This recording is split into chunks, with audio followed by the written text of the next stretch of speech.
ایک طرف شاہویر بنگش سہراب اور عالم کو اپنا گھر چھوڑتے ہوئے دیکھ رہا تھا۔ یقیناً انہیں آرا کی اطلاع ملی ہوگی، مگر کیسے؟ اسلان لوکیشن کا سبز نقطہ دیکھ رہا تھا اور بنفشہ احسان گاڑی کو ٹھیلوں، بائکس، گاڑیوں کے درمیان سے اس طرح نکال رہی تھی جیسے یہ اس کا ہر روز کا کام ہو۔ انداز میں ایسی مہارت تھی کہ کوئی دیکھے تو پلک تک نہ جھپک سکے۔ اس کی نظریں سڑک پر جمی تھیں، ہاتھوں کی مضبوط گرفت سٹیئرنگ ویل پر۔ اسلان یمن نے اسے دیکھا۔ وہ حوصلہ تھی۔ اسے دیکھ کر اس حالت میں بھی اسے اندازہ ہوا وہ اسلان کے گرنے پر اسے تھام کر کھڑا کر سکتی تھی۔ لیفٹ یا رائٹ؟ آگے آتی سڑک کو دو اطراف میں مڑتے دیکھ اس نے اسلان سے پوچھا۔ نگاہیں چوکنا تھیں۔ اسلان خاموش تھا، اس کے لبوں سے ایک لفظ بھی نہ نکلا۔ اسلان، لیفٹ یا رائٹ؟ اب کہ اس نے قدرے بلند آواز میں پوچھا، جب اسلان نے موبائل دیکھتے دھیرے سے سراسیمگی سے کہا۔ اس نے لوکیشن آف کر دی ہے، ہم ہدف کھو چکے ہیں۔ یک لخت جذبات پر اوس پڑنا کیا ہوتی ہے وہ تینوں سمجھ گئے۔ اس نے گاڑی نہیں روکی، چلاتی رہی۔ جو لوکیشن اسلان نے بھیجی تھی وہ اب نہیں آ رہی، عالم سہراب کو بتا رہا تھا جس کا سارا دھیان سڑک پر تھا۔ رات کا اندھیرا تھا اور اگلی بتیاں جل رہی تھیں۔ اس نے موبائل آف کر دیے، اب کیا ہوگا؟ سہراب نے ایک سخت نظر اس پر ڈالی۔ اس کی آخری لوکیشن کیا تھی؟ علمدار روڈ کے نزدیک۔ وہ چاہے جتنا بڑا کرمنل ہے لاہوریوں کو نہیں جانتا۔ سہراب کو گاڑی پر کمال گرفت تھی۔ تیز رفتار گاڑی کا موڑ یوں کاٹا کہ خود کو ہر قسم کے حادثے سے بچایا جائے۔ یافس، تو مجھے سن رہے ہو؟ اس نے موبائل پر پوچھا۔ ہاں سہراب کہو، میں سن رہا ہوں، وہ سنبھل کر بولا۔ علمدار روڈ سے دو راستے نکلتے ہیں، منصور خان روڈ پر میں ہوں، دوسرے روڈ پر تم لوگ گاڑی موڑو، بھولو مت لاہور کا چپا چپا ہمارا واقف ہے۔ اسلان خاموش تھا، اس کے ذہن میں کئی منظر تھے۔ شاویر کے ہاتھ پنار کی گردن پر تھے، وہ اپنے باپ کو کچھ پلا رہا تھا۔ وہ ایڈن برا میں تھے اور شاویر راج سے کہہ رہا تھا، لیٹ ہم ڈائی۔ یافس نے آگے کو ہو کر اسلان کے کندھے کو تھپکا۔ خدا تمہارے ساتھ ہے، ماضی کو حاوی مت ہونے دینا۔ اسلان، گاڑی میں سہراب کی آواز گونجی۔ تم میرے بیٹے ہو، میں نے اپنے بیٹے کو کھیلنا سکھایا تھا، ہار جیت کا غم نہیں۔ وہ رکا اور تحکم سے کہا، لڑو۔ اس نے سر ہلا دیا۔ وہ سمجھ گیا تھا کب کپاتے بدن کو ریلیکس کرتے۔ اس نے ایک لمبی سانس لی، پھر جب سڑک کی طرف دیکھا تو دھندلاتی بصارت ٹھیک، سہمی نگاہوں میں دلیری اور چہرے پر سپاٹ سختی۔ ایک جھٹکے سے اپنے بازو کا پلستر نوچ کر پھینکتے اس نے کس بل نکالے۔ درد کی ٹیس جو اٹھی تھی وہ دل پر پڑے پتھر کے بوجھ سے زیادہ نہیں تھی۔ اگلے چند لمحے کسی فلم کی طرح تھے۔ اندھیر روڈ پر سٹریٹ پول جل رہے تھے، ان کی روشنیوں میں اسلان یمن کو شاویر کی گاڑی نظر آ گئی۔ بنفشہ نے رفتار تیز رکھی، دوسری طرف شاویر انہیں اپنے پیچھے آتے دیکھ چکا تھا۔ اس نے سٹیئرنگ ویل پر تیر سے مکہ مارتی ہوئی گاڑی کی رفتار بڑھائی۔ سہراب، توغی روڈ، اکبر ڈھابے کے آگے ٹیک اوور کرو ابھی۔ یافس فون پر چلایا۔ اسے پیچھے سے ہٹ کریں ابھی، بنفشہ نے کہا۔ وہ بھی یہی چاہتا ہے مگر اندر آ رہا ہے، میں یہ نہیں کر سکتا، سہراب بولا۔ اسلان نے پستول نکال لی۔ وہ گاڑی کے شیشے سے گردن نکالے گاڑی سے آدھا باہر تھا۔ خالی سڑک پر اس وقت محض 3 گاڑیاں آگے پیچھے تھیں۔ گاڑی روکو ویر، ورنہ میں شوٹ کر دوں گا۔ اسلان، رفتار تیز ہے، اس کے ٹائر شوٹ مت کرنا، گاڑی بہت بری طرح مس بیلنس ہو سکتی ہے۔ بنفشہ نے بلند آواز میں اسے تنبیہ کی۔ اس کا ہاتھ واقعی رک گیا۔ وہ خیال میں بھی اپنی بہن کو نقصان نہیں پہنچا سکتا تھا۔ البتہ دوسری طرف شاویر نے ڈیش بورڈ کھولتے ہوئے ایک پستول برآمد کی۔ گاڑی کی رفتار بدتریج سست کرتے ہوئے وہ انہیں ڈاج دینا چاہ رہا تھا کہ وہ گاڑی روک رہا ہے۔ دوسری طرف بنفشہ نے اس کی تقلید میں گاڑی کی رفتار کم کی، مگر اس کا ذہن نہیں بٹا۔ اس کی نگاہیں شاہویر کے ایک ایک عمل پر جمی تھیں۔ وہ اسے جیتنے نہیں دے سکتی تھی۔ توغی روڈ وقار اسکیم کے عین سامنے، یافس سہراب کو بتا رہا تھا۔ ٹیک اوور کرو فاصلے سے۔ وہ فائر کرے گا، اسلان نے بنفشہ کو خبردار کیا۔ وہ یہی کرتا ہے، ریس ہارتے ہوئے وہ سامنے والے کو گرانے کے لیے کچھ نہ کچھ کرتا ہے، وہ ابھی فائر کرے گا۔ اس کے لہجے کا بساؤ کہتا تھا وہ سامنے والے کی رگ رگ سے واقف ہے۔ سست رفتار گاڑی سے گردن نکالتے ہوئے اس نے پستول باہر کی اور اگلے ہی لمحے اسلان یمن کی بات درست ہوئی۔ اس نے فائر کھول دیا تھا مگر مقابل ایک ماہر ڈرائیور تھی۔ اس نے گاڑی اس انداز میں گھمائی کہ فائر بونٹ سے لگ کر چوک گیا۔ اسلان نے کھڑکی سے نکل کر اس کے بیک ویو مرر پر فائر کیا۔ گاڑی کے اندر بیٹھے شخص کے ماتھے پر اب پسینے کی ننھی ننھی بوندیں تھیں۔ کتھئی آنکھیں متوقع شخص سے غیر زدہ معلوم ہوئیں۔ اس نے رفتار بڑھائی نہیں، البتہ گاڑی گھمائی دائرے میں، 1 بار، 2 بار، 3 بار، اور چوتھی بار گھماتے ہوئے اس نے کھڑکی سے ہاتھ نکال کر بازو لمبا کر کے فائر کھولا۔ اگر اسلان پر وقت بنفشہ کو لے کر نیچے نہ جھکا ہوتا تو اس وقت گولی اس کے دماغ کے آر پار ہوتی۔ گاڑی کا شیشہ چھن کر کے ٹوٹا، کانچ کے کئی ٹکڑے ان کے سر اور گردن پر آ کر گرے۔ بنفشہ نے بریک نہیں لگائی، گاڑی توازن کھو سکتی تھی۔ اس کا دھیان اسی طرف رکھو، میں ٹیک اوور کروں گا، سہراب نے موبائل پر کہا۔ تم سب ٹھیک تو ہو؟ عورتوں کے سہارے کتنی جنگیں لڑو گے ناسا ہیڈ، وہ بلند آواز میں بولا تھا، اور ایک اور فائر کیا جو کہ شیشے سے اوپر والی جگہ پر آ کر لگا۔ بنفشہ جھکی ہوئی تھی، سٹیئرنگ پر ایک ہاتھ اس کا تھا اور دوسرا اسلان کا۔ رفتار آہستہ کرتے ہوئے اس نے گاڑی کی بریک لگائی۔ وہ دونوں نیچے جھکے ہوئے گہری سانس سے لے رہے تھے۔ بنفشہ نے تیر سے سر اٹھانا چاہا مگر اسلان نے اس کے سر پر ہاتھ رکھے اسے یوں ہی جھکائے رکھا۔ وہ اس کا ایک ہاتھ پکڑے ہوئے تھا۔ دونوں کے ہاتھوں میں کس کے ہاتھ کی لرزش زیادہ تھی، فیصلہ ناممکن تھا۔ پچھلی سیٹ پر جاؤ ابھی، اس نے سختی سے کہا اور اس کے کندھے میں کھبا شیشہ نکالا۔ وہ لب بھینچے ضبط کر گئی۔ اسلان صحیح کہہ رہا ہے بنفشہ، سیٹ پر ترچھا ہوا یافس بولا۔ پولیس کی گاڑی کا سائرن آس پاس بجنے لگا تھا، شاید کسی نے اس تصادم کی اطلاع دے دی تھی۔ مجھے سیدھا ہونے دو، میں اسے ہٹ کر سکتی ہوں۔ پچھلی سیٹ پر جاؤ بنفشہ۔ اسلان میں یہ کر سکتی ہوں، مجھے کمزور مت سمجھو۔ میں شاہویر کی سائیکی سمجھتا ہوں، وہ تمہیں میری کمزوری سمجھتا ہے، پیچھے جاؤ۔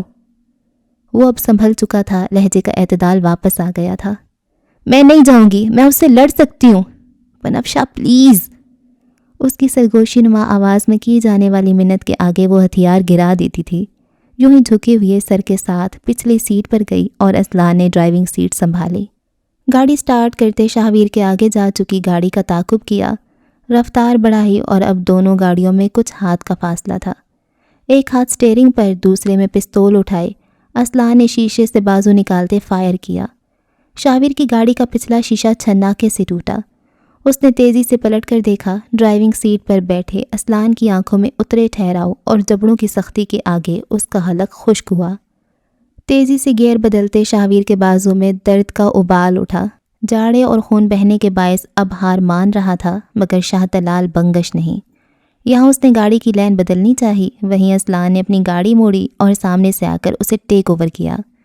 اپنی سواری ذرا سی ریورس کی اور ایک زوردار تصادم کے ساتھ اس کی گاڑی میں دے ماری۔ دونوں گاڑیوں کے شیشے بیک وقت ٹوٹے، بونٹ تباہ ہو کر کھل گیا۔ سیاہی اور مصنوعی روشنیوں میں پولیس کی گاڑی کا سائرن قریب آتا گیا۔ آس پاس دکانوں کے مالکین نکل کر آ گئے، جبکہ گاڑی میں موجود دونوں کی نگاہیں اب ایک دوسرے پر جمی تھیں۔ شاہویر کی مہنگی گاڑی اور اسلان کی سادہ سی سواری، دونوں کے بازو اپنی جگہ زخمی تھے۔ کھڑکیوں کے ٹوٹے شیشے دونوں کے کندھوں اور بالوں میں تھے، مگر آج باطل شکست کھا رہا تھا، آج وہ حق پر تھا، وہ خدا کے سہارے آیا تھا۔ گاڑی پیچھے لو، شاہویر نے جاتی سانسوں کے بیچ کہا۔ اس کی توانائی تمام ہو رہی تھی۔ اسلان نے گاڑی واقعی پیچھے لی، مزید پیچھے، اور پھر یکدم ریس دی۔ دونوں گاڑیوں کا خطرناک ٹکراؤ ہوا۔ دونوں طرف سے آوازیں بلند ہوئیں اور اس پل دائیں طرف سے ایک گاڑی آئی جس نے شاہویر کی گاڑی کو زور سے ٹکر ماری۔ وہ سہراب یمن کی گاڑی تھی، اس کے آگے اسلان تھا۔ دائیں طرف سہراب اور بائیں طرف کے اندھیرے میں سے نکل کر آتا عالم آ کر کھڑا ہوا۔ اس کے ہاتھ میں پستول تھی اور انگلی ٹریگر پر جمی تھی۔ شاہویر بنگش جکڑا جا چکا تھا، وہ صرف پیچھے ہو سکتا تھا۔ کیا وہ ہوگا؟ وہ گاڑی پیچھے لے گا، اسلان نے کہا۔ فائر بھی کر سکتا ہے، سر نیچے کرو، وہ گاڑی میں بیٹھے دونوں لوگوں سے بولا۔ اسلان وہ نہیں، یافس کے اگلے الفاظ اس کے منہ میں رہ گئے جب شاہویر نے گاڑی ریورس پر ڈالی، پستول اسلان پر سیدھی کی، مگر اسلان تیار تھا۔ اس نے اپنی پستول برق رفتاری سے اس پر تانی اور اس کے بازو کا نشانہ لیا اور فائر کیا۔ گولی اس کے سلامت بازو میں جا کر لگی۔ خون کے فوارے سمیت اس کی چیخ بلند ہوئی۔ درد ایسا شدید تھا کہ گاڑی پر اس کی گرفت نہ رہ سکے۔ بے دہانی میں اس کا پاؤں بریک پر لگا اور سر پوری شدت سے سٹیئرنگ وہیل سے ٹکرایا۔ کہاں سے وہ زخمی نہیں رہا۔ اسلان تیزی سے باہر نکلا، شاہویر کی گاڑی کا دروازہ کھولا، اسے گریبان سے پکڑ کر باہر سڑک پر پھینکا۔ اسے یقین تھا وہ موت کے آگے بے بس ہے۔ وہ لڑ سکتا ہے مگر تب نہیں جب سامنے موت ہو۔ اسے سامنے دیکھ شاہویر بنگش مصلحت چنتا ہے، ہر کائر یہی کرتا ہے۔ سڑک پر پڑے عدم وجود پر عالم نے تیش سے کوئی وار کرنا چاہا، جب سہراب نے اس کے کندھے پر ہاتھ رکھ کر اسے روکا۔ گرے ہوئے پر وار کرنا مردانگی کے خلاف ہے عالم۔ سڑک پر کئی روشنیاں تھیں، پولیس کی 2 گاڑیوں سے لوگ اتر رہے تھے، یمن خاندان کی گاڑیوں کی ٹوٹی ہیڈ لائٹ سے روشنی ہلکی ابھر رہی تھی۔ یہ رات کا پہلا پہر تھا، اکا دکا لوگ تماش بین تھے۔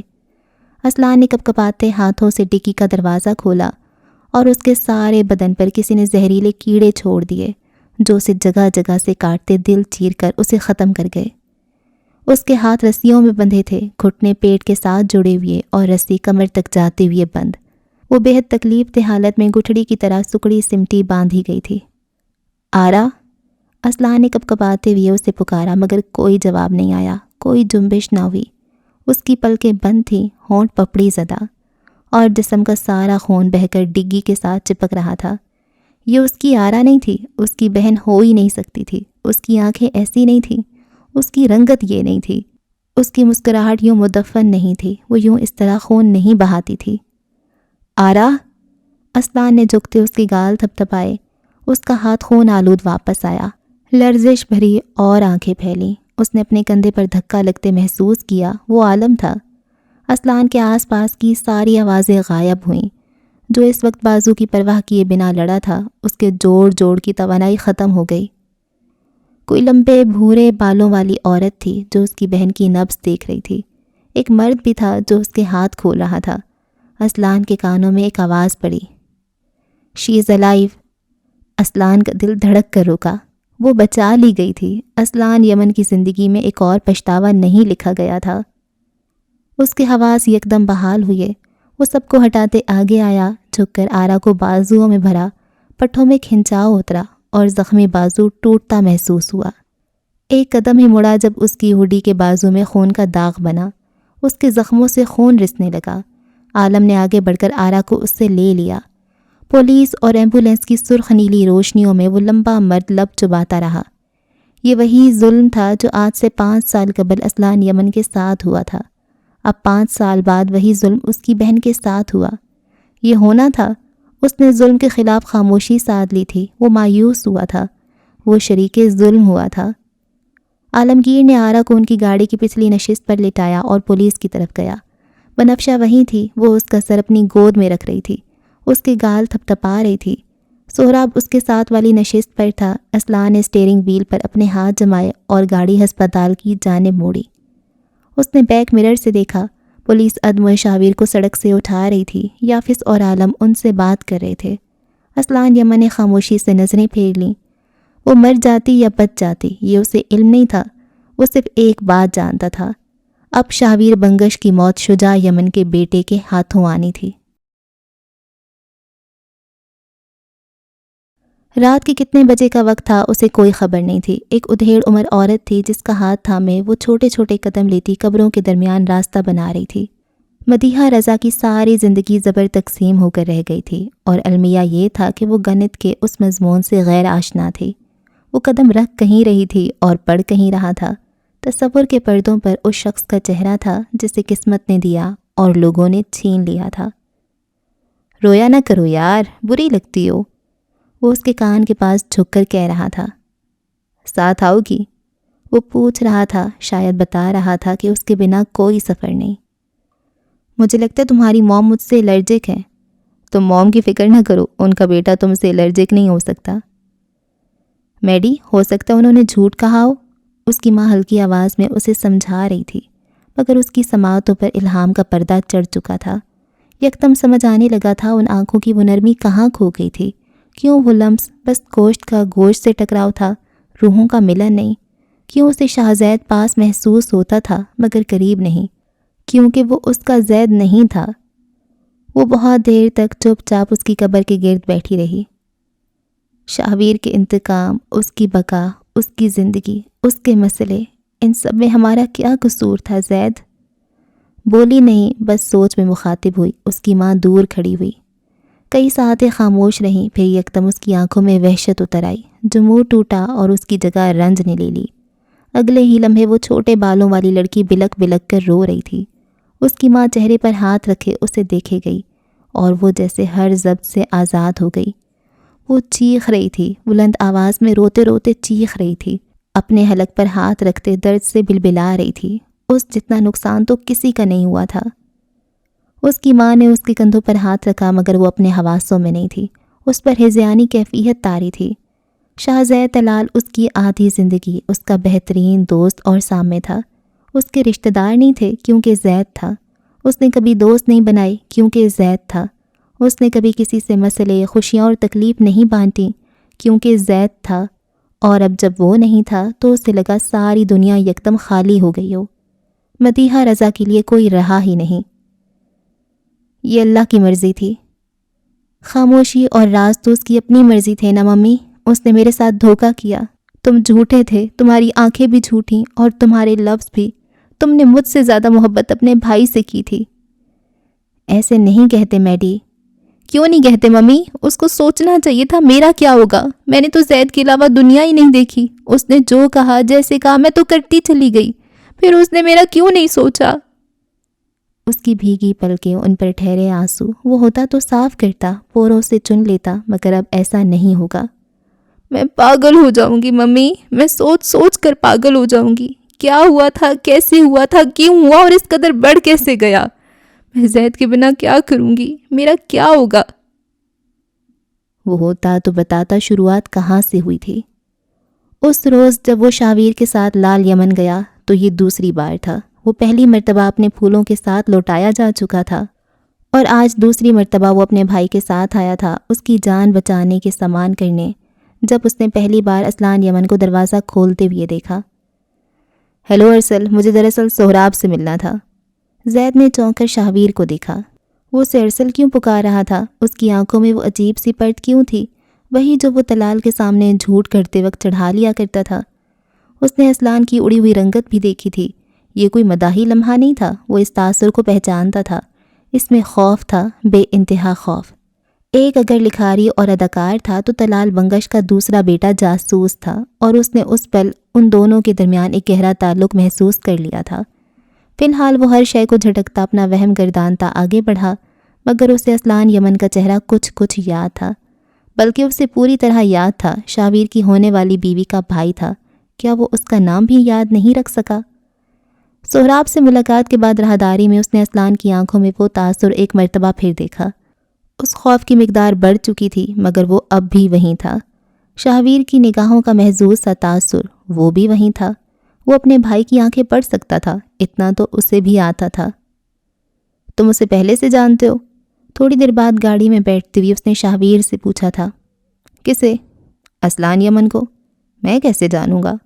وہ الٹا حیران ہی ہوا۔ کیوں؟ وہ تمہارا کلاس فیلو نہیں تھا؟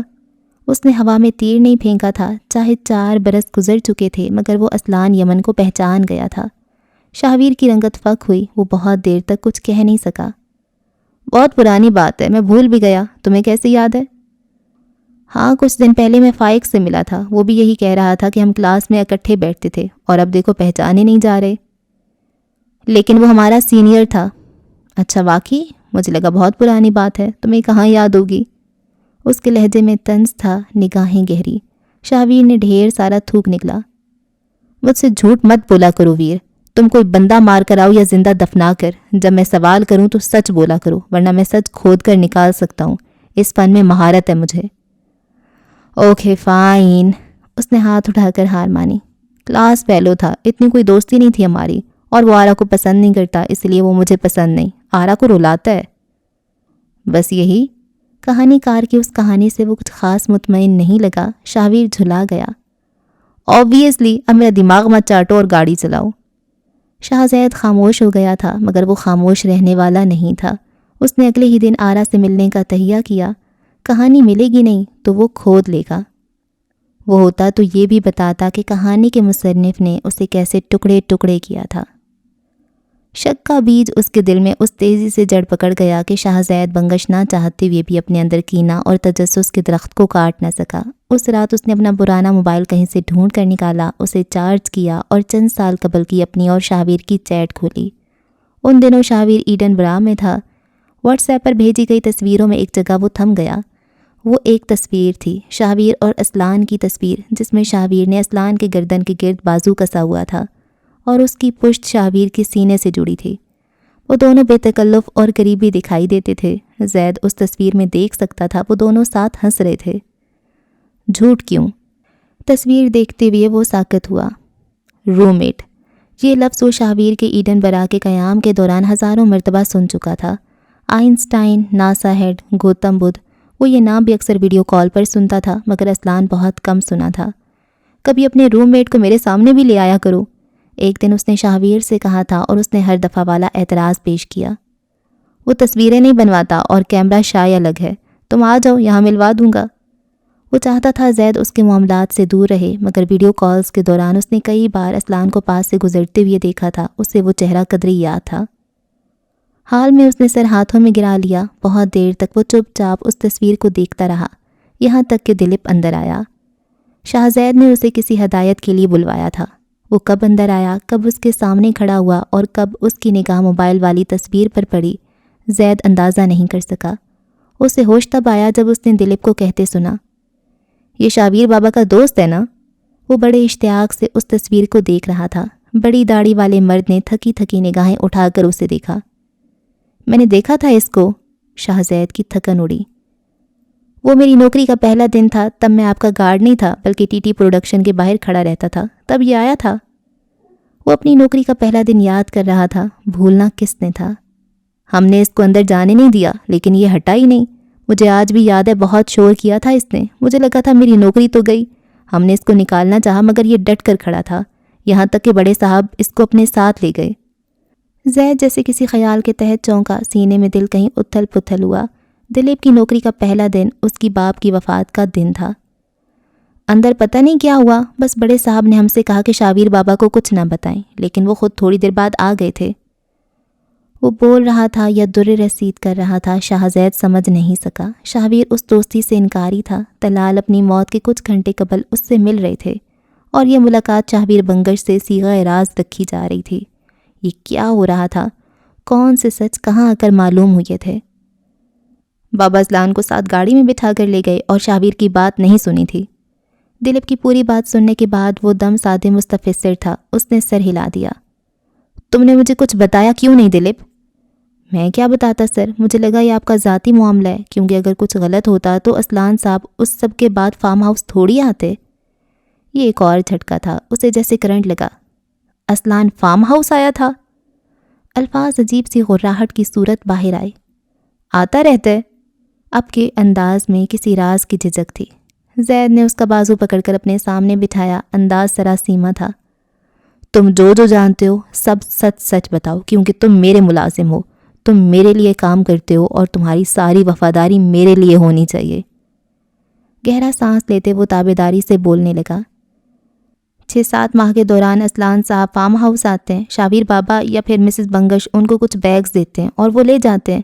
مجھے لگا وہ شاہویر صاحب کے دوست ہیں اور ان کا کوئی کام کرتے ہیں۔ دلیپ کا اعتماد بحال ہو چکا تھا اور اب وہ بنا رکے بول رہا تھا۔ اسلان کے فارم ہاؤس کے چکر، وہ سفید بستے، مسز بنگش سے اس کی ملاقاتیں، اور وہ بے دھم ہو رہا تھا۔ وہ بنگشوں کا سیاہ سفید کرتا تھا، وہ ان کے بینک اکاؤنٹس کے اعداد بڑھاتا تھا، مگر کیا صرف یہی؟ جاتے وقت ان کے پاس جتنے بستے ہوتے ہیں اس سے زیادہ بستے واپس لائے جاتے ہیں، وہ پیسہ ڈبل کر کے لاتے ہیں۔ اسے یوں لگا جیسے کسی نے اس کے جسم میں لاتعداد سوئیاں چبھو کر اسے سینے کے بل لٹا دیا ہو، اور ہر ایک سوئی کی منزل اس کا دل ہو۔ باپ، بھائی، ماں، اسے کتنے لوگوں نے دھوکے دیے تھے، اگر دیے تھے تو سب اب کیوں معلوم ہونے لگے؟ دلیپ، اس نے کس آزردگی سے پکارا، بس وہی جانتا تھا۔ مجھ سے جھوٹ مت بولنا۔ میں بول سکتا ہوں کیا؟ اس کا محافظ وفادار تھا۔ زید نے خاموشی سے سر نیچے گرا دیا۔ آنکھیں بہنا چاہتی تھیں مگر وہ لب بھینچ گیا۔ ابھی نہیں، ابھی بالکل نہیں۔ دلیپ کے کیے ہوئے انکشاف وہ کسی طرح سہار گیا، مگر اگلے روز مانجھی پور میں جو انارہ تارون نے اس سے کہا تھا وہ الفاظ اس کی ساری زندگی کا تیا پانچا کر چکے تھے۔ یہ الفاظ صرف ایک بھائی کے متعلق نہیں تھے، یہ انکشاف ایک سائیکوپیتھ قاتل کے متعلق تھے۔ اس نے 13 سال کی عمر میں اپنے دادا کا قتل کیا تھا۔ وہ 26-27 سال کی عمر میں کیا کیا کر سکتا تھا، زید ونگش یہ سوچنا بھی نہیں چاہتا تھا۔ وہ ہوتا تو یہ بھی بتاتا کہ یہ تجسس اس کی زندگی کا سب سے بے چین تجسس تھا۔ تھرڈ ویلر بنو گے؟ میرون سویٹر اور سفید سلیکس میں نک سک سے تیار شاویر اس کے کمرے کے دروازے پر کھڑا تھا۔ اس کے وجود سے اٹھتی خوشبو پل بھر میں سارے کمرے کو معطر کر چکی تھی۔ موڈ نہیں، اس نے بغیر دیکھے کہا، گردن جھکی رہی۔ مجھ پر نظر رکھنے کا موقع گنوا رہے ہو سویٹ ہارٹ۔ وہ مسکرا رہا تھا۔ زید نے نگاہیں اٹھا کر اسے دیکھا، وہ مسکرا بھی نہ سکا۔ اسے اب شاویر کی ہر مسکراہٹ پر شبہ تھا، اس کے ہر قدم پر شک۔ یہ چند روز اس نے کس اندرونی خلفشار میں گزارے یہ بس وہی جانتا تھا۔ اس روز وہ پہلی دفعہ قبرستان آیا تھا، طلال کی موت کے بعد پہلی دفعہ۔ بہت دیر تک گھٹنے سینے سے لگائے وہ خاموشی سے آسمان میں تکتا رہا۔ مٹی کا یہ ٹیلا وہ آج بھی دیکھ نہیں پایا۔ آپ میرے لیے سوچوں اور زاویوں کے ایسے پہاڑ چھوڑ کر گئے ہیں جنہیں سر کرنا میرے لیے ممکن نہیں ہے بابا۔ اس کی آواز میں تکان تھی۔ ہر مصیبت، تکلیف، ضرورت پر اگر اس نے کسی شخص کی سمت دیکھا تھا تو وہ طلال تھے۔ ماں، بڑا بھائی، بہن، یہ محض تعلقات رہے تھے۔ اس کی محبت طلال اور شاہویر تھے، اور آج وہ دونوں مختلف طریقوں سے ہی صحیح مگر اس سے جدا ہو چکے تھے۔ میرے پاس بہت سارے سوال ہیں، باتیں ہیں، کیا ہے، میں آپ کو کیا بتاؤں؟ اس نے لمحے بھر کا توقف کیا۔ وہ مجھ سے چند منٹ چھوٹا ہے، لیکن میں نے اس کا خیال ایسے رکھا جیسے وہ میری اولاد ہے، میرا بچہ۔ اب لگتا ہے وہ کوئی ایسا بچہ تھا جسے شیطان ہمارے بیچ چھوڑ گیا اور اس نے سارے میں تباہی مچا دی۔ اس نے سب ختم کر دیا۔ ویر وہی تھا کیا بابا؟ ایسے پوچھا جیسے خود لا علم ہو۔ کئی دنوں سے جمع کیا انتشار اور آنسو پگھل کر بہہ گئے، اور وہ آنکھوں پر ہاتھ رکھے بچوں کی طرح بلک بلک کر رو دیا۔ اسے یہ کلک کھا رہا تھا کہ اس بھیڑیے کو دیا گوشت اس کا اپنا تھا۔ وہ شیطان کی شر کی طویل عمری میں اس کا اپنا ہاتھ بھی تھا۔ کاش اس نے 13 سالہ شاویر کو معاف نہ کیا ہوتا۔ کاش وہ اس کی جگہ ڈاکٹر زبیر کے پاس نہ گیا ہوتا۔ کاش کاش کاش۔ آپ مجھے بتا سکتے تھے، آپ کو مجھے گھر بلانے کا انتظار نہیں کرنا چاہیے تھا بابا۔ آپ… اس کے الفاظ ٹوٹ گئے۔ گلے میں ایسے رنج نے جڑ پکڑی کہ وہ زخم ہو کر رہ گیا۔ آپ کو مجھے بتانا چاہیے تھا بابا، میں نے اتنے سال سراب کی نظر کر دیے۔ زیدو؟ شاہبیر کی متفکر آواز پر اس نے بے بسی سے آنکھیں میچ لیں۔ وہ جھاڑیاں ہٹاتا، سنبھل کر قدم رکھتا آگے آ رہا تھا۔ زید نے اسے اپنے آگے بیٹھتے ہوئے دیکھا۔ کیا ہو گیا یار؟ مجھے ملازم نے بتایا تم قبرستان گئے ہو، بہت دیر ہو گئی تو میں خود دیکھنے آ گیا۔ اس نے ننھے بچے کی طرح اسے خود سے لگا کر اس کے سر کو چوما، کندھے تھپ تھپائے۔ ایسے نہیں روتے، بابا اچھی جگہ پر ہیں، میں ہوں نا۔ وہ اس کے بال چہرے سے ہٹا رہا تھا، پیار سے اسے سمیٹ رہا تھا۔ میں ہوں نا، ادھر دیکھو، میں تمہارے ساتھ ہوں۔ اس کا لہجہ، الفاظ کچھ نیا نہیں تھا، مگر آج سب نشتر کی طرح چبھ رہا تھا۔ اپنے ہی سیاد کے بازوؤں میں روتے ہوئے زید اتنا بے بس تھا جس کی کوئی حد نہیں تھی۔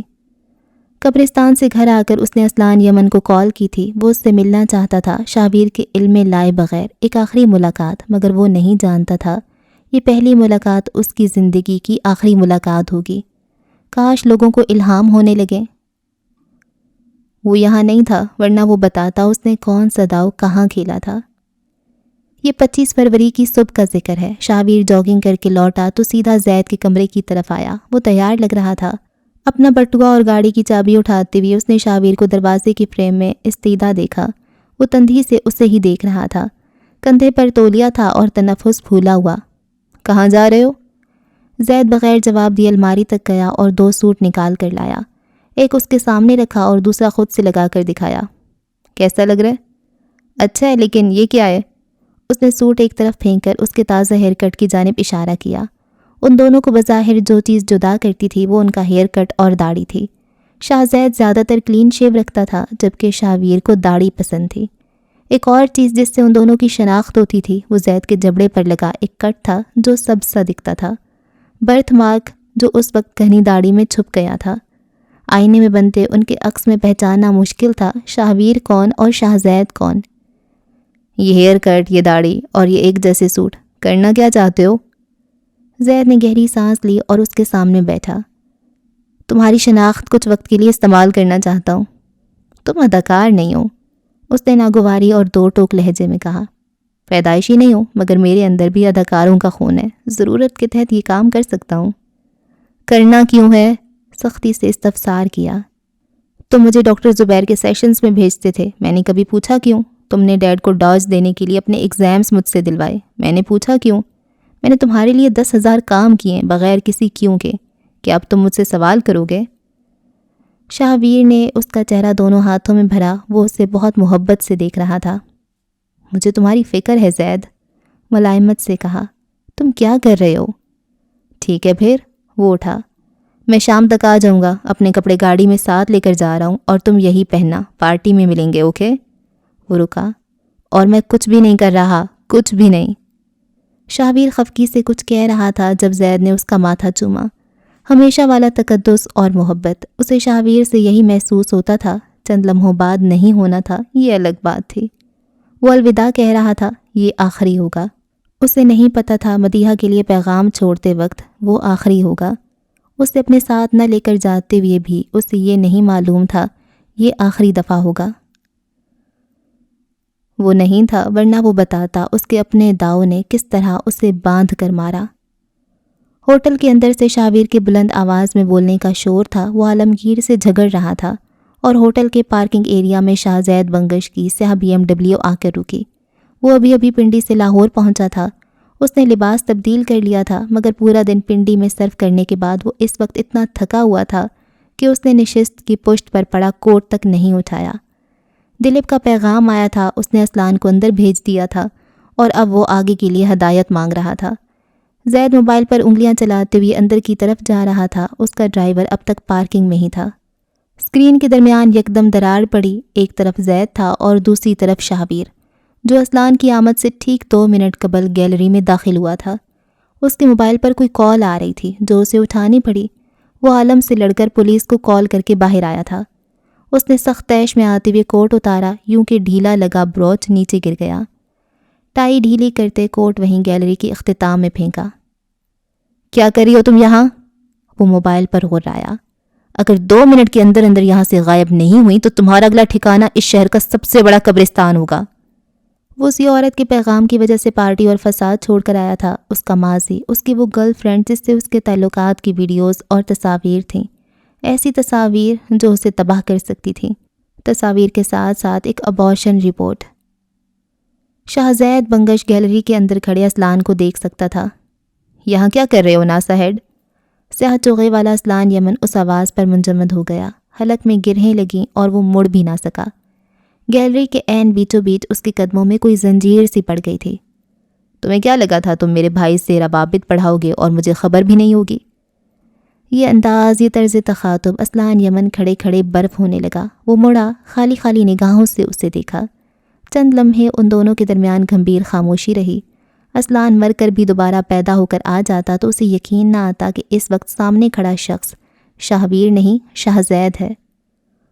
اور تمہیں یہ خوش فہمی کیوں تھی کہ تم میری بہن کے قریب آؤ گے اور میں تمہیں زندہ چھوڑ دوں گا؟ خوف زائل ہو گیا۔ نیم اندھیرے میں شاہ زید دیکھ نہیں سکتا تھا، مگر اسلان کے ہاتھ میں ایک چاقو تھا جو لباس کی پرت میں چھپا ہوا تھا۔ جلتے بجھتے بلب کی روشنی میں وہ دونوں ایک دوسرے کے سامنے تھے۔ مجھے تمہاری سمجھ نہیں آتی ناسا ہیڈ۔ اس نے ایک بار پھر شاہویر والا طرز تخاطب استعمال کیا۔ پیٹھ دیوار سے جوڑ لی اور ٹانگیں کینچی کی صورت۔ مجھ جیسے مردوں کے رشتوں کے لیے لوگ ترستے ہیں اور تم اپنی بہن کو مجھ سے دور رکھنے کے جتن کر رہے ہو۔ کیا نہیں ہے میرے پاس؟ دولت، شہرت، لوگ، کامیابی، اور تمہاری بہن کے لیے بے انتہا محبت۔ تمہیں اس سے نہیں، اس کی معصومیت سے محبت ہے۔ تم اسے آسانی سے اپنی باتوں میں لا سکتے ہو اور اس سے زیادہ آسانی سے وہ راضی ہو جاتی ہے۔ لڑتی نہیں، محدود خواہشات رکھتی ہے۔ تم جیسے مرد انارہ تارون جیسی لڑکیوں کی خواہش کے ساتھ پیدا ہوتے ہو اور اسی کے ساتھ مرتے ہیں۔ تم جیسوں کو وہ ملتی نہیں، ملے گی بھی نہیں، میں تم سے وعدہ کرتا ہوں۔ وہ ہنسا، وہی عجیب سی کھوکھلی ہنسی، بالکل ویسے جیسے شاہویر ہنستا ہو۔ اس نے خود کو گرایا اس حد تک کہ وہ خود سے بھی نگاہ نہ ملا سکے۔ پھر اس نے اسلان کو دیکھا۔ ہم امریکہ میں ساتھ تھے، کیا معلوم میں اسے کئی بار حاصل کر چکا ہوں؟ یہ وار الگ تھا۔ اسلان نے جبڑے بھینچ لیے اور اگلے ہی لمحے اس نے زید کو دیوار کے ساتھ لگایا۔ میری بہن کے بارے میں ایک لفظ نہیں۔ کیا ہو گیا یار، میں اچھا آدمی ہوں، اسے خوش رکھ سکتا ہوں۔ تمہارے اور میرے اختلاف اتنے بڑے بھی نہیں کہ تم اپنی بہن اور میری خوشیوں کے خلاف ہو جاؤ۔ تم نے میرا نام چوری کیا، یہ بڑی بات نہیں تھی، وہ پھنکارا۔ زید کا دل 200 کی رفتار سے دوڑا۔ وہ اسے بولنے پر اکسا چکا تھا۔ میرے حق مانگنے پر تم نے مجھے کیا دیا شاہویر؟ تم نے مجھے 4 جانوروں کے آگے ڈال دیا جنہوں نے جس طرح چاہا میرے وجود کا استحصال کیا۔ یہ لفظ نہیں تھے، تیزاب تھے۔ شاہزید جھلس کر رہ گیا۔ اسلان اپنی رو میں کہتا گیا، تم اس سب کے بعد مجھے وہاں چھوڑ کر جانا چاہتے تھے۔ اگر راج نہ ہوتا تو کچھ دن بعد ایک لڑکی کی زیادتی شدہ لاش ملتی۔ کیوں؟ کیونکہ اس نے اپنے حق کے لیے بات کی تھی، کیونکہ اس نے ایک لالچی اور گھٹیا آدمی سے کہا تھا کہ وہ اپنی لکھائی کے ذریعے اسے پیسہ اور شہرت کمانے نہیں دے گا۔ اور تم، اس کی آنکھیں بہہ رہی تھیں، حلق دکھ رہا تھا اور منہ سے الفاظ نہیں کف نکل رہا تھا۔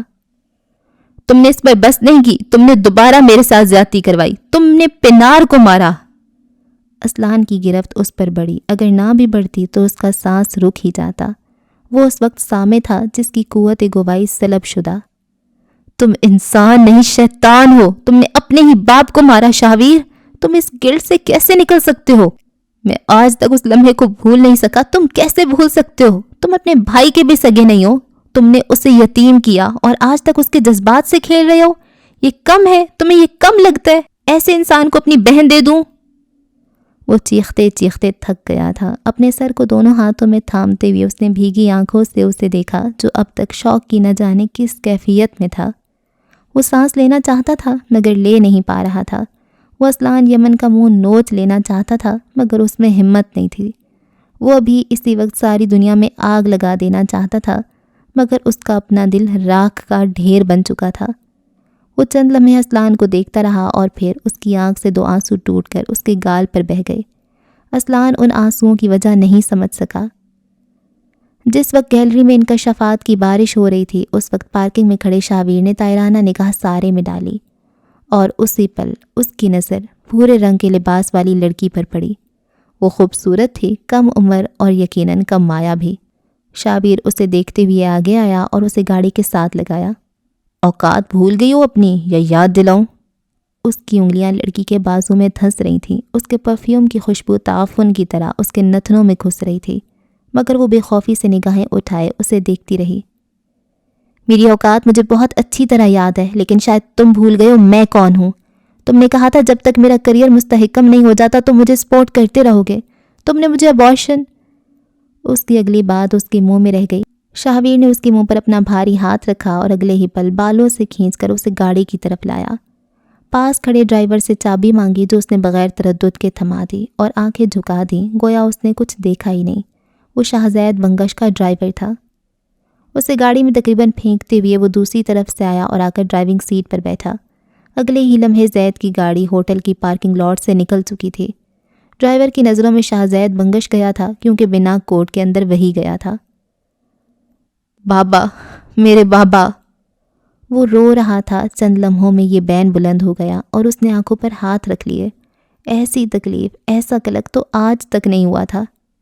یہ ڈرامہ تم نے اس وقت بھی رچایا تھا۔ تم مکر باز ہو، مجھ پر تمہارا ایک بھی آنسو اثر نہیں کرے گا۔ میں زید سے ملوں گا اور اسے ایک ایک بات سچ سچ بتاؤں گا۔ یہ بھی کہ تمہاری آج تک کی ساری کامیابی چوری شدہ ہے۔ یہ بھی کہ تم نے میرے ساتھ کیا کیا۔ اگر تم دوبارہ آرا کے قریب آئے تو میں تم سے تمہاری ساری دنیا چھین لوں گا۔ اندھیرے تمہارا سب سے بڑا خوف ہے، میں یہ بات اچھی طرح جانتا ہوں۔ شاہزید ہنوز گردن جھکائے ہوئے تھا۔ وہ آنسوؤں پر بند باندھتا تو گھاؤ میں جلن اٹھتی تھی۔ وہ جلن سہارنے کی صحیح کرتا تو ہر ریاضت مٹی مٹی۔ شاہویر تلال بنگش نے واقعی اسے باندھ کر مارا تھا۔ اسلان کو اس کے رونے سے فرق نہیں پڑا کیونکہ تلال کی موت کا ذکر شاہویر پر بھی اسی طرح کا رنج طاری کرتا تھا۔ وہ ہوتا تو بتاتا کس طرح وہ مرنے کے بعد بھی مارا گیا۔ اسلان کی آنکھوں کی تکلیف اگر کم نہ ہوئی تھی تو اس کا جلتا دل بھی ویسا ہی تھا۔ بہت حوصلوں کے سفر طے کر کے وہ اپنی جگہ سے اٹھا اور اپنی پستول اس کے پیروں میں رکھ دی۔ ہاتھ اوپر کر لیے۔ وہ کچھ سوچ چکا تھا، عمل باقی تھا۔ جاؤ یہاں سے۔ تمہارا کو ہرٹ کرو گے؟ اب کوئی آرا کو ہرٹ نہیں کر سکتا، کوئی بھی نہیں۔ اب وہ صرف تمہاری نہیں میری بھی حفاظت میں ہے۔ جو ہوا وہ غلط تھا، اور میں اب 13 سالہ زید والی غلطی نہیں دہراؤں گا۔ غلط انسان کو موقع نہیں سزا ملنی چاہیے، اور یہ ذمہ اب میرا۔ تمہارے ساتھ جو بھی ہوا اس پر میرا اختیار نہیں تھا، لیکن اب جو اس کے ساتھ ہوگا آدھی دنیا دیکھے گی۔ تم آج کے بعد آزاد ہو، میری قید کے قصے پھر سہی۔ تم جھوٹ بول رہے ہو، اسلان نے نفی میں سر ہلایا۔ کیا چاہتے ہو، میں اس بات پر یقین کر لوں کہ باپ کے ذکر پر تم موم ہو گئے اور سب ٹھیک ہو گیا؟ میری پستول تمہارے پیروں میں پڑی ہے، شک ہے تو اٹھاؤ اور مار دو۔ طلال بنگش کا بیٹا تھا، انہی کی طرح کھرا اور نڈر۔ جاؤ اسلان، اس سے پہلے کہ میں فیصلہ تبدیل کر لوں، جاؤ۔ جو بابا نے دیکھا وہ اب کوئی اور نہیں دیکھے گا، میں بدلنا چاہتا ہوں۔ اسلان کے گلے میں گلٹی ابھر کر معدوم ہوئی۔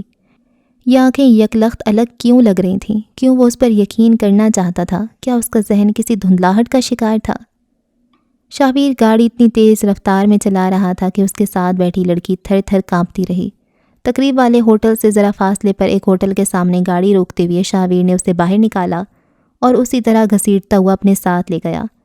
ریسیپشن سے چابی اٹھاتے ہوئے وہ ایک کمرے میں آیا اور دروازہ بند کیا۔ اس کا چہرہ سرخ پڑ رہا تھا، تیش اتنا تھا کہ گردن کی نسیں ابھر کر نظر آ رہی تھیں۔ ہاں بتاؤ، کیا کہہ رہی تھی تم؟ سفید شرٹ کے کف موڑتے ہوئے وہ آگے آیا، وہ دیوار سے جا لگی۔ کیا ہوا لیزا، بولو نا، کیا کہنے آئی تھی تم؟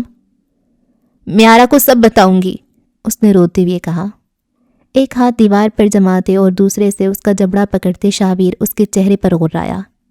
کیا بتاؤ گی؟ یہ کہ 3 سال قبل تمہارا اور میرا کوئی تعلق تھا اور تم پریگننٹ ہو گئی تھی۔ جانتی ہو وہ ابارشن کیوں ہوا تھا؟ اس لیے نہیں کیونکہ مجھے بچہ نہیں چاہیے تھا، بلکہ اس لیے کیونکہ میں یہ نہیں جانتا تھا کہ وہ میرا ہے یا نہیں۔ تم جیسی پیروں کی دھول ہوتی ہو جسے میں اڑا چکا ہوں۔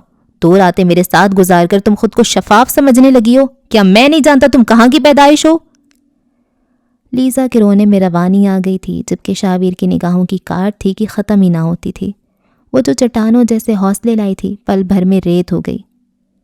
اور سپورٹ؟ ہاں، تم دبئی کے کلبز جاؤ، بوائے فرینڈز بناؤ، ان کے ساتھ وقت گزارو، اور سپورٹ میں کروں؟ باپو تمہارا؟ وہ بلند آواز میں چیخا۔ میں تمہارے بچے کی ماں رہی ہوں۔ ثابت کیسے کرو گی؟ ترکی بد ترکی پوچھا۔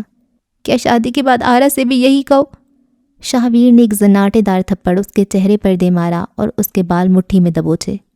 وہ تم جیسی نہیں ہے، تم اس کے پیروں کی دھول بھی نہیں ہو، اور اگر دوبارہ اس کے یا میرے نزدیک آئی تو اس انڈسٹری میں کوئی تمہیں کام دینا تو دور، تمہارے منہ پر تھوکے گا بھی نہیں۔ وہ اسے ایک ایک لفظ باور کروا رہا تھا۔ گیلری میں وہ دونوں اب بھی روبرو تھے۔ تمہارا سے دور رہو گے، اسلان نے اس سے کہا۔ زید خاموش رہا۔ آئندہ میں تمہارے لیے کام نہیں کروں گا، نہ لکھوں گا، نہ تمہارا پیسہ دگنا کروں گا۔ تم اور میں ایک دوسرے کو نہیں جانتے۔ جو تم کہو۔ شہزید کو دیکھتے ہوئے اس نے 2 قدم پیچھے لیے۔ وہ اسی طرح ہاتھ اٹھائے کھڑا رہا، پستول قدموں میں۔ اسلان نے مزید 1 قدم پیچھے لیا جب شہزید ٹھٹکا۔ اسلان کے پیروں کے قریب سانپ تھا۔ زید نے نظر اٹھائی تو وہ سانپ گیلری کے نزدیک بنے درختوں میں سے نکل کر آ رہا تھا۔ اگر اسلان پیر اس پر رکھ دیتا تو وہ ڈر کر کسی خوف کے تحت اسے کاٹ سکتا تھا۔ مجھے تم پر یقین نہیں آ رہا شاہویر، کہتے ہوئے اسلان نے ایک اور قدم پیچھے لینا چاہا جب زید نے جھک کر پستول اٹھانی چاہی۔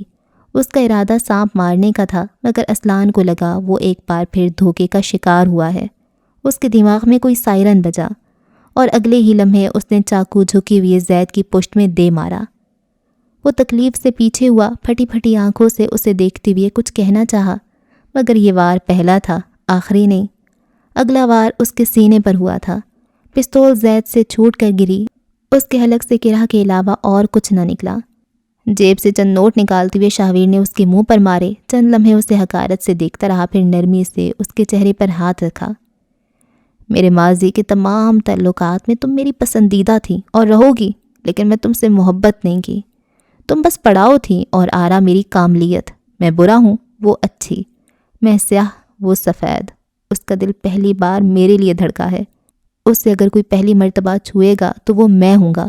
اس نے اگر پہلی مرتبہ کسی کا خیال دیکھا تو وہ بھی میں ایک ایسی ہی لڑکی ڈیزرو کرتا ہوں جو کورا پن نہ ہو، تاکہ اس کے دل پر میں جو پہلا لفظ لکھوں وہ نقش ہو جائے، سمجھی؟ اس نے نفی میں سر ہلایا اور سر جھکائے آنسو بہاتی چلی گئی۔ شاہویر نے اب کے دونوں ہاتھوں سے اس کا چہرہ تھاما۔ تم کل صبح غوری کے دفتر آ جانا، ان کا اگلا چہرہ تم ہوگی۔ لیزا نے بے یقینی سے سر اٹھا کر اسے دیکھا۔ شاہویر نے اسی نرمی سے سر ہلایا۔ کہا نا تم ماضی میں میری پسندیدہ رہی ہو۔ کچھ دیر بعد ہوٹل سے نکلتے ہوئے اس کی انگلیاں یاسر کو پیغام لکھ رہی تھیں۔ لوکیشن اور تصویر بھیج رہا ہوں، کل آفس جاتے ہوئے اس کا ایکسیڈنٹ ہونا چاہیے، مجھے یہ لڑکی مردہ چاہیے۔ روجر باس۔ اسلان اب کہاں ہے؟ لوکیشن ٹریس کی ہے، اب تک کوئٹہ کے کسی علاقے میں ہے، بندے بھیجوں؟ جواباً شاہویر کچھ لکھ رہا تھا۔ یہاں سے فاصلے پر اسلان یمن پے در پے چاقو اس کے بھائی کے سینے، بازو اور پیٹ میں مار رہا تھا۔ وار تیش زدہ تھے، دھوکے کے خوف میں ڈوبے تھے، مگر وار جان لیوا نہیں تھے، کیونکہ اس کی جان اسی نے لینی تھی جسے کسی اور کی جان لینے پر معاف کیا گیا تھا۔ حال اسے کسی نرم بستر پر لٹایا گیا۔ اس کے جسم میں سوئیاں چبھوئی جا رہی تھیں، آس پاس ادویات کی بو تھی۔ بند ذہن کے پار اب بھی ایک منظر چل رہا تھا۔ شاہویر نے اسے بازوؤں میں اٹھا رکھا تھا۔ آس پاس دیواروں پر پاکستان کے کئی مایہ ناز فنکاروں کی تصاویر لگی تھیں۔ وہ فلم سٹی میں تھے۔ شاہویر کی آواز پلٹ پلٹ کر واپس آ رہی تھی۔ نہ میں نے زید کی شناخت لینی چاہی اور نہ چھیننی چاہی، وقت نے میرے لیے راہیں ہموار کی اور میں چلتا گیا۔ شاہویر دلال بنگش نے لیزا کو چھوڑنے کے بعد جس وقت گاڑی پارک کی، یکدم ہر طرف اندھیرا ہو گیا۔ وہ حیران ہوا، بجلی کا اس سمے جانا اسے تعجب میں مبتلا کر گیا۔ عمارت کے اندر سے شور آ رہا تھا، محیب سی خاموشی میں اٹھتا شور عجیب سا تھا۔ شاہویر ٹھٹکا۔ گاڑی کی پچھلی نشست سے اس نے زید کا کوٹ اٹھا کر پہنا۔ اس کا اپنا کوٹ زید کے زخمی وجود کے قریب کہیں پڑا ہوا تھا۔ اس نے بال درست کیے اور اندر کی جانب بڑھا۔ پارکنگ سے نکلنے کے بعد ذرا سے فاصلے پر سامنے راہداری تھی۔ شور وہیں سے آ رہا تھا۔ اس کا دل تھک سے رہ گیا۔ اس نے خود کو بھاگتے ہوئے دیکھا، لوگوں کے رش کو چیرتے ہوئے۔ جب وہ وہاں پہنچا تو جو منظر اس نے دیکھا وہ اس کی روح دہلا دینے کے لیے کافی تھا۔ اس کا بھائی خون میں لت پت تھا۔ خون کی پتلی لکیر کسی سمت کی طرف چلتی ہوئی آ رہی تھی اور اس کے تاج والے بروج کو بھگو رہی تھی۔ تمکنت روتے ہوئے اس زخمی وجود کو شاہویر پکار رہی تھی، کیونکہ تقریب میں شاہویر تھا، زید نہیں۔ آرا کی آنکھیں اسی کے لیے پتھرائی ہوئی تھیں، کیونکہ اس نے یہ بروج شاہویر کو پہنایا تھا، زید کو نہیں۔ رئیس شاہویر کے لیے رو رہا تھا اور اس سب کے دوران کسی نے اسے زید پکارا، شاہ زید۔ یہ کیا ہو رہا تھا؟ وہ یکدم لائم لائٹ سے ہٹ کیسے گیا؟ اور اگر وہ ان سب کے لیے شاہویر نہیں رہا، یعنی وہ پریویلیج کلر کے لیے بھی شاہویر نہیں رہا۔ جوڑ توڑ کے بعد وہ اس وجود کی طرف بڑھا، تمام خود غرضیاں برطرف، تمام بیچ بچاؤ خاک۔ وہ بھائی نہیں کھو سکتا تھا۔ اس نے آرا کو ایک کرسی پر بٹھایا، وہ زخمی تھی۔ شاہویر کرسی کھینچ کر اس کے سامنے بیٹھا، اس کے دونوں پیر اپنی گود میں رکھے اور اسے تکا۔ زید میرا سب سے قیمتی تعلق تھا، مگر کوئی بھی مجھ سے زیادہ قیمتی ہو ہی نہیں سکتا۔ میں نایاب ہوں، امر ہوں، نہ میری زندگی کو زوال ہے اور نہ میری شہرت کو۔ وہ دونوں ایمبولینس میں تھے۔ وہ آکسیجن ماسک میں سانس لیتے ہوئے اسے نیچے جھکنے کو کہہ رہا تھا۔ شاہویر نے اسے دیکھا اور اس کے پاس جھکا۔ درد ہو رہا ہے؟ اس نے لرزتے ہاتھوں سے اپنا آکسیجن ماسک ہٹایا، چند لمبے گہرے سانس لیے اور اس کے لبوں سے ٹوٹ ٹوٹ کر ادا ہوا، لعنت ہو تم پر۔ وہ منجمد ہو گیا، برف کا ٹھیکرا، مٹی کا پتلا۔ بابا کو مارا تم نے، لعنت ہو تم پر۔ شاہویر سانس لیے بغیر اسے تک رہا تھا۔ کلک، بے یقینی، حزن، افسوس، اس کی آنکھوں کے ایک ایک ڈورے پر ایک ایک غم لکھا جا سکتا تھا۔ دلیپ نے اسلان کو دیکھا، تم نے بابا کو مارا۔ زیدو میں، اس نے بے قراری سے صفائی دینی چاہی جب وہ تمام تر ہمت مجتمع کرتے ہوئے اٹھا اور اس کے منہ پر تھوکا۔ کسی نے شاہویر بنگش کے منہ پر بیلچا مار دیا تھا۔ وہ ٹکر ٹکر اس کا چہرہ دیکھے گیا۔ دل کا ایک ایک کونا کسی نار میں جھلس گیا، آنکھیں ایک نقطے پر ساکت۔ لعنت ہو تم پر۔ وہ اٹک اٹک کر نفرت زدہ نگاہیں لیے اسے دیکھ رہا تھا۔ اس کی ایک آنکھ سے آنسو نکلتے ہوئے کنپٹی میں جذب ہو رہے تھے۔ دنیا کے تمام تر جوہر ملاؤ تب بھی اس حقارت اور غلاظت بے مقابلہ جو اس وقت شاہ زید کی آنکھوں میں تھی، زید میں مجبور تھا۔ اس کی آواز لرزی۔ کائنات کی تمام دلیلیں، صفائیاں ملاؤ، تمام ان کے آگے بے ضرر جو منت اس وقت شاویر کی آنکھوں میں تھی۔ یہ سب تم سے کس نے کہا ہے؟ تمہیں کہا بابا، میرے لیے کوئی ثبوت نہیں چھوڑا ہوگا؟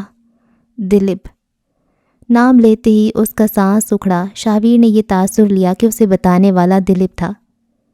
زید میری جان، اس نے زید کا ہاتھ تھام لیا۔ سب جھوٹ ہے، سب جھوٹ، میں تمہارا بھائی ہوں، تم سے محبت کرتا ہوں، بس یہ یاد رکھو۔ وہ رو رہا تھا، اس کے دل میں کوئی برچھی گھسائی جا رہی تھی۔ ایسے مت کہو زیدو، میرا یقین کرو۔ لعنت تم پر، تم اور ابتسام، میں دونوں کو نہیں چھوڑوں گا، اس نے دہرایا۔ شاویر اس لفظ پر جم گیا۔ ابتسام، یعنی اتنے روز سے وہ زید سے اس لیے بات کرنا چاہتا تھا۔ اسی پل رئیس اور ایمبولینس سٹاف کا ایک شخص اندر داخل ہوا۔ نمک کے مجسمے نے کف نکالتے شخص کے چہرے پر آکسیجن ماسک دوبارہ لگایا، اب کہ وہ ہٹا بھی نہیں سکا۔ دل کا درد اتنا شدید تھا کہ اس کے آنسو بہتے رہے اور لبوں سے آہ برآمد ہوتی رہی۔ وہ بھینچی ہوئی مٹھی بین کے انداز میں اسٹریچر پر مار رہا تھا، جو صرف شاویر دیکھ سکتا تھا اور اس سے نہیں دیکھا جا رہا تھا۔ میرے اندر کوئی انسٹنکٹ ہے جو مجھے کسی بھرم میں رہنے نہیں دیتا اور میری بقا فوراً سروائیول بنتی ہے۔ یہ میرا قصور نہیں آ رہا۔ It is what it is. میں اس کے سامنے مزاحمت نہیں کر سکتا کیونکہ یہ انسٹنکٹ میرا واحد دوست رہا ہے۔ ایمبولینس ایک دفعہ پھر رکی تھی۔ غیر محسوس انداز میں وہ اپنی جگہ سے ہلا تک نہیں۔ وہ بیٹھا رہا۔ جب ایمبولینس خالی ہو گئی تب اس نے کچھ تلاش کیا۔ First aid box. شاویر نے چپ چاپ اندر سے ایک اسکیلپل نکالا۔ زید گہرے سانس لینے کی کوشش کرتے ہوئے اسے دیکھ رہا تھا۔ شاویر نے اب کے نگاہ اٹھائی تو وہ بدلی ہوئی نگاہ تھی۔ وہی نگاہ جس سے طلال خوف زدہ رہے تھے، وہی جس نے اسلان یمن کی زندگی تباہ کر دی تھی، وہی جسے ڈاکٹر زبیر نے پہلی مرتبہ دیکھا تھا، وہی جو شر اور آفت اکٹھی تھی۔ تم کہتے تھے ہمارا جسم ایک ہے، ہماری تکلیف ایک، ہماری خوشی بھی ایک، ہماری زندگی ایک کیوں نہیں؟ اس نے زید کی گردن پر لگے ہلکے سے کٹ کو پوری طرح چیر دیا۔ خون کے چھینٹے اڑ کر اس تک آئے جنہیں اس نے چپ چاپ بازو سے صاف کیا۔ زید بری طرح تڑپنے لگا تھا۔ خون بھل بھل بہتا گیا۔ تم اب آرام کرو، اس دنیا کے لیے تم بہت سیدھے تھے زید، میں نہیں ہوں۔ مکاروں کی اگر کوئی صف بنائی جائے گی تو اس صف میں شاویر بنگش کو سب سے پہلے کھڑا کیا جائے گا۔ میں آج وہیں کھڑا ہو رہا ہوں۔ تمہارا انتقام مجھ پر لازم ہے، لیکن سمجھنے کی کوشش کرو، تم مر گئے تو مجھے زندگی ملے گی۔ آئی ایم سوری، لیکن تم بھی تو مجھے بچانا چاہتے تھے نا؟ شاہزید کی آنکھیں ایک نقطے پر ساکت ہوئیں۔ وہ جو گہری گہری سانسیں لینے کی کوشش کر رہا تھا، اس کی آنکھوں میں بہت سارا پانی جمع ہوا۔ وہ لب جو درد بیان کرنے کی تگودو کر رہے تھے ساکن ہوئے۔ اس نے شاویر کو دیکھا۔ اپنی زندگی کے آخری لمحات میں وہ مایوسی، بے یقینی اور قلق لیے جا رہا تھا۔ میں تمہیں بہت یاد کروں گا، لیکن تم بابا کو بہت یاد کرتے تھے نا؟ ہیپی ری یونین برادر۔ جھک کر اس کا ماتھا چوما، پھر اس کے گال اور پھر اس کے ہاتھ۔ تمہاری زندگی میری موت ہے، اس لیے بس ایک آخری بار تمہیں میرا کردار ادا کرنا پڑے گا، لیکن یہ مت سوچنا کہ تکلیف صرف تمہیں ہو رہی ہے، میں بھی اسکوائر زیرو سے سٹارٹ لوں گا۔ لیکن اب بس بہت ہو گیا، میں سارے غلط کام چھوڑ کر آرا کے ساتھ نئی زندگی شروع کروں گا۔ میں کوشش کروں گا کہ مدیحہ بہت جلد تمہارے پاس آ جائے۔ اس کی مزاحمت ساکن تھی، اب وہ آخری سانس سے لے رہا تھا۔ دیکھو کوئی وعدہ نہیں ہے، کوشش کروں گا بس۔ وہ سر مسلسل نفی میں ہلا رہا تھا۔ یہ انکار نہیں تھا، یہ افسوس تھا جو حلق سے باہر آ رہا تھا۔ کاش وہ شداد کے جاری کردہ کفر کے فتوے پر پہلا پیش لگانے والوں میں سے نہ ہوتا۔ کاش اس نے ایک انسانی قتل معاف نہ کیا ہوتا۔ کاش وہ باطل کے شر کو پہچاننے والوں میں سے ہوتا، مگر اب محض پچھتاوے تھے۔ وہ 27 سالہ زندگی گزار کر ایک جوان موت مر رہا تھا۔ وہ رو رہا تھا، اسے نہیں مرنا تھا۔ اسے بابا کے لیے کہانیاں اکٹھی کرنی تھیں، اسے مدیحہ سے شادی کرنی تھی۔ اس کے خواب تھے جو لہو لہو ہو رہے تھے اور وہ کچھ نہیں کر پا رہا تھا۔ شاہزید بنگش پر جو بے بسی تاری تھی وہ صدیوں میں کسی کسی پر آتی ہے۔ رش ختم ہو گیا، رئیس دوبارہ آ گیا تھا۔ اسکیلپل اس کی جیب میں چلا گیا۔ کسی نے گردن کا وہ زخم نہیں دیکھا جو چند منٹ بعد اس کا سانس مکمل طور پر ختم کر دینے والا تھا۔ کسی نے شاہویر کو زیر لب دہراتے نہیں سنا، آئی ہیڈ ٹو۔ مجھے میرے باپ کا تفکر ملا، دھیان ملا، محبت نہیں ملی۔ ایسے میں میری ماں تھی جو ہر وقت میرے ساتھ رہی۔ مجھے لگا وہ مجھ سے محبت کرتی ہے، لیکن وہ محض خود سے محبت کرتی تھی۔ اس نے میرا استعمال کیا، لیکن میں اسے کھونا نہیں چاہتا تھا۔ میں اس کا غلام بن گیا، اور وہ غلامی بھی شاہویر کی موت کے ساتھ ختم ہو گئی۔ تم کچھ نہیں کر سکتے زید، ہسپتال میں اس کی ماں نے اس سے کہا تھا، اور اسے آج سے پہلے اپنا آپ کبھی اتنا ہلکا محسوس نہیں ہوا۔ ہاں، مگر یہاں آ کر اسے اندازہ ہو رہا تھا کون تھا جو اس کے بھائی کو اس حالت میں لایا۔ کیا واقعی ابتسام؟ اس نے زید کا موبائل کھولا اور اس کی کال لاگ چیک کی۔ سب سے زیادہ کالز ابتسام عباس کو گئی تھیں، سب سے زیادہ کالز آئی بھی اسی کی تھیں۔ وہ دونوں کسی مختلف معاملے پر بات کرتے رہے تھے۔ وہ 10 دفعہ پیدا ہو جاتا تب بھی اسے اسلان پر شک نہیں ہو سکتا تھا، کیونکہ وہ یہاں نہیں تھا۔ شاہویر اس کہانی میں مرکزی کردار خود کو سمجھے ہوئے تھا، مگر اسے علم نہیں تھا پلاٹ، کردار، کہانی اور مرکزیت بدل چکی ہے۔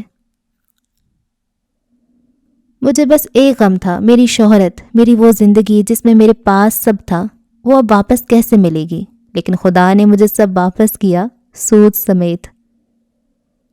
وہ قبرستان سے نکل رہا تھا جب اس کی تنظیم کے کئی کارکن باہر کھڑے تھے اپنے میر کارواں کے لیے۔ اسکرین، کیمرہ، لوگ، اسے سب دوبارہ مل رہا تھا، بس صورت بدل کر، نیا کردار بن کر۔ کئی پبلشرز نے اس کے مسودے مسترد کر دیے کیونکہ اسے ایک مرڈر مسٹری لکھنی نہیں آتی تھی، اسے جرائم لکھنے نہیں آئے۔ ٹھیک، درست، اس رات مگر اپنے بھائی کی جان اپنے ہاتھوں سے لینے کے بعد وہ اسی کی لاش پر رونے کو تیار تھا، وہ اس کے لیے آواز اٹھانے کو بھی تیار، وہ اپنی زندگی کی سب سے بہترین پرفارمنس دینے کو تیار تھا۔ وہ اپنی بدنام زمانہ شہرت اس کے نام کر کے اپنی شہرت اپنے نام لینے کو بھی تیار تھا۔ ہسپتال کے پلنگ پر لیٹی لڑکی کی آنکھیں بند تھیں، نشاور ادویات کے زیر اثر اب وہ بس سانس لے پا رہی تھی، نہ جانے کب تلک۔ اسی ہسپتال کے دوسرے کمرے میں ڈاکٹرز شاہویر بنگش کے بازو سے گولی نکال رہے تھے۔ راہداری میں بیٹھا اسلان یمن بس وقت کی ٹک ٹک سن رہا تھا، سینہ خون آلود، بازو زخم، اور دل وہ ساکن تھا۔ میں کیوں؟ عالمگیر کی آواز ہلکی تھی، مستفسر مگر عجیب۔ میرال کیوں؟ میرا بچہ ہی کیوں؟ تم سب یمن سے میری ذاتی پرخاش رہی ہے، مگر میرال اور تمہارا بچہ، میں انہیں واقعی نہیں مارنا چاہتا تھا۔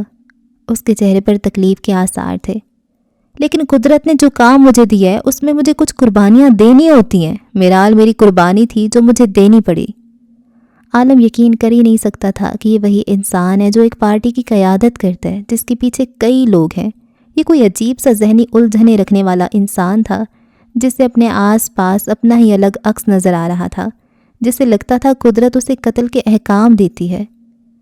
اس نے آگے کو ہو کر اسے گریبان سے پکڑا، کرسی یکدم ڈگمگائی۔ میرال کے بعد مجھے جیل کس نے بھیجا؟ اسفند نے آنکھیں کھولیں اور تمسخر سے اسے دیکھا۔ اس تمسخر میں کہیں نفرت بھی تھی۔ ابصرہ نے۔ اس کی آنکھوں کے سامنے سے موجودہ وقت کا پردہ ہٹا، ماضی کی چادر تن گئی اور اس چادر پر کئی فلم نما منظر کو دکھایا جانے لگا۔ ابراہیم کی موت کا 3 روز۔ میں جانتی ہوں یہ نقصان بہت بڑا ہے، تمکنت روبینہ سے کہہ رہی تھی جو نڈھال تھی۔ اس کی ساکھ تباہ ہو چکی تھی، بیٹا رہا نہیں تھا۔ تم یہ انتخابات ہاری ہو، مگر اگلے ہارنا یا جیتنا تمہاری اپنی مٹھی میں ہے۔ روبینہ نے تھکی تھکی نگاہیں اٹھا کر اسے دیکھا۔ مطلب؟ لوگ بیٹے اس لیے نہیں مانگتے کہ ان کا جسم کسی قسم کی نمائش میں لگایا جا سکے اور لوگوں کو بتایا جائے کہ ان کے گھر مرد پیدا ہوا ہے۔ لوگ بیٹے مانگتے ہیں کیونکہ مرد بار ڈھونے والا ہوتا ہے۔ مرد وہ ہوتا ہے جس پر ذمہ داریاں ڈال دو تو پوری کرتا ہے۔ تمہارے پاس اب بھی ایک مرد ہے۔ وہ معذور ہے، اس نے چبا چبا کر کہا۔ اس کا اشارہ سجاد انصاری کی جانب تھا۔ اسفند معذور نہیں ہے۔ تمکنت کا انداز بھی اس سے کچھ مختلف نہیں تھا۔ روبینہ تھم گئی۔ وہ جو 18 سال کی عمر میں انہیں الوداع کہہ گیا تھا، کیا وقت پڑنے پر اسے بلانا درست تھا؟ وہ بھی تو ایک مرد ہے، تمہارا اور سجاد کا بیٹا، تمہارا اپنا خون۔ مجھے اس کی شکل بھی نہیں دیکھنی، وہ غرائی۔ یہی الفاظ میں نے بھی رئیس کے متعلق کہے تھے کیونکہ وہ اپنے باپ کا پرتو تھا، مگر وہ میرا دایاں بازو بنا۔ ٹی ٹی پروڈکشن مجھ سے زیادہ اس پر انحصار کرتا ہے۔ اولاد سے محبت ہو نہ ہو انہیں وقت پڑنے پر استعمال کر لینا چاہیے۔ تمکنت بنگش جاتے جاتے اس کے ذہن میں کچھ بھر گئی تھی۔ اس رات کئی سال بعد اسفند انصاری کو روبینہ کی طرف سے کال کی گئی۔ وہ ایک سیمینار میں تھا، مشرق میں خواجہ سراؤں کے حقوق کے لیے ہونے والا ایک سیمینار۔ لیلا اور رابعہ اس کے ساتھ تھیں۔ میں چاہتی ہوں تم پاکستان آ جاؤ، بغیر کسی رسمی علیق سلیق کے کہا۔ اسفند کی گرفت ٹیلی فون پر سخت ہوئی۔ میں نہیں آنا چاہتا۔ وہ چند پل خاموش رہی۔ اسفند کو لگا شاید وہ اس کی بات سمجھنے کی کوشش کر رہی ہے، مگر تم چاہتے ہو میں دنیا کو بتاؤں کہ تم نے 15 سال کی عمر میں ایک قتل کیا ہے؟ آپ ایسا نہیں کریں گی، اس نے تیر سے کہنا چاہا، مگر وہ بے بسی سے کہہ گیا۔ اس عورت نے بچپن سے لے کر جوانی تک اسے اس حد تک توڑا تھا کہ اس کے سامنے وہ لہجہ جوڑتا تو خود ٹوٹ جاتا۔ 2 دن بعد اگر تمہاری فلائٹ یہاں نہ آئی تو تم روبینہ انصاری کو جانتے نہیں، تمہارا سارا کریئر ختم ہو جائے گا۔ جتنا غلامی تم نے امریکہ کی ہیجڑوں کی کرنی تھی تم کر چکے، اب واپس آ جاؤ، مجھے تمہاری ضرورت ہے، اس نے کہہ کر کال کاٹتی تھی۔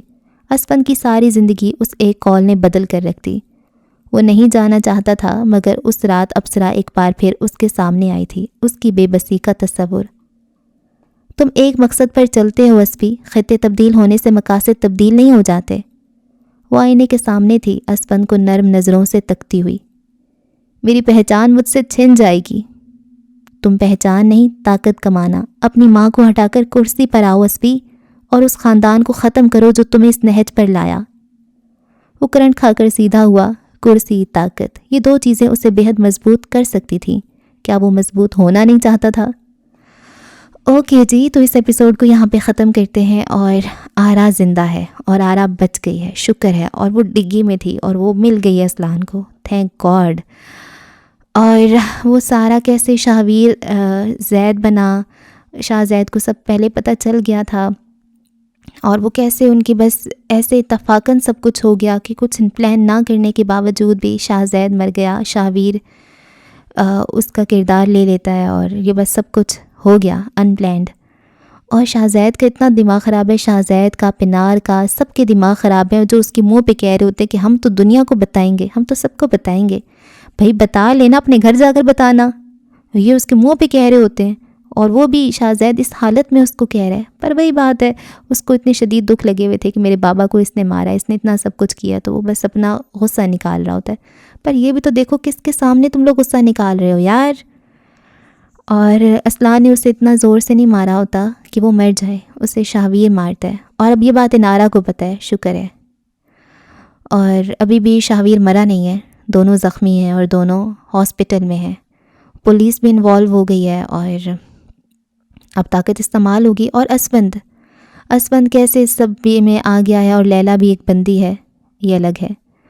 اور یہ اسفند کی بھی کہانی ساتھ ساتھ چل رہی ہے، اور سب کچھ کلیئر ہو گیا ہے نا۔ لیکن اب اسفند فی الحال ابھی بھی ان کے کڈنیپ، ان کے حراست میں ہے، ہاں۔ اور بس جی، اگلی قسط میں ہوتی ہے ملاقات، رکھیں دعاؤں میں یاد۔ اللہ حافظ۔